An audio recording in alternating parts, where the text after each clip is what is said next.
Na futbalovom ihrisku vo Valašskej Belej sa v sobotu 6. júla stretli všetci, ktorí chceli byť súčasťou osláv okrúhleho výročia prvej písomnej zmienky o obci.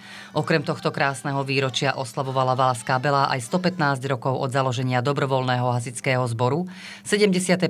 výročie otvorenia základnej školy a 40 rokov od založenia folklórneho súboru Belanka. Obec bola založená na Valašskom práve, lebo vlastne prvé zamestnanie občanov obce Valašská Belá bolo valašníctvo. Neskôr, už keď to valašníctvo išlo do pozadia, vzniklo tu sklárske hute. Prvá sklárska huť bola v osade Gapel, kde sa robilo tabulové sklo. A týmto tabulovým sklom chodili naši občania sklári do zahraničia, nielen po Slovensku, ale aj do zahraničia, až do Argentíny, do Francúzska, zasklievať okná. Starú sklársku tradíciu udržiava aj Peter Dolinaj, ktorého dielnička na spracovanie skla láka návštevníkov na prehliadku starého valašsko-belianskeho remesla. Valašská Belá sa rozprestiera na ploche o rozlohe 64 km štvorcových a aktuálne má približne 2000 obyvateľov. Robíme kultúrne podujatia skoro každý mesiac. No a samozrejme je tu šport, futbal, kde máme U9, U11, U15 a mužov.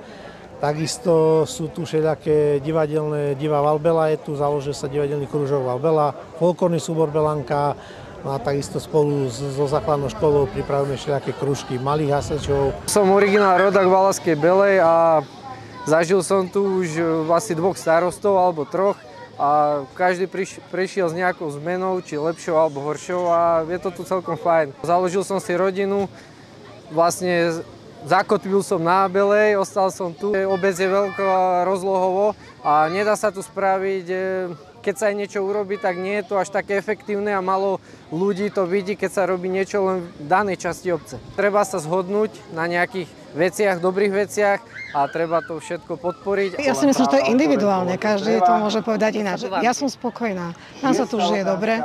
Samozrejme, je vždy niečo zlepšovať, ale do budúcna dá sa všetko zlepšiť. No, nám sa tu žije dobre, my sme spokojní. Valašská Belá v deň osláv privítala aj gratulantov. Okrem poslancov Trenčianskeho samosprávneho kraja prišiel aj jeho predseda. Kraj podporil obec finančnou dotáciou v sume 1500 eur. Ja som veľmi rád, že obec Valašská Belá patrí medzi tých 276 samospráv, ktoré tvoria Trenčiansky samosprávny kraj, Trenčiansku župu. Aj bez vašej obce by ten kraj nebol taký pekný, ako je. Takže veľká vďaka za to a my si to veľmi vážime a ceníme a preto mi dovol pán starosta odovzdať takýto pamätný list, ktorý je takou vďakou zo strany Trenčianskej župy za to, čo vo vašej obci robíte. Milí Belania, chcem vám zaželať všetko najlepšie. Nech sa vám tu darí. Obci by som prijal všetko dobré, hlavne aby toto fungovalo a išlo stále do popredia, aby sme nezanikali, ale rozkvitali. No ja by som im popriala hlavne veľa zdravia, veľa spokojnosti, aby sa tu všetkým dobre žilo, nielen nám, ale aj tým ďalším generáciám.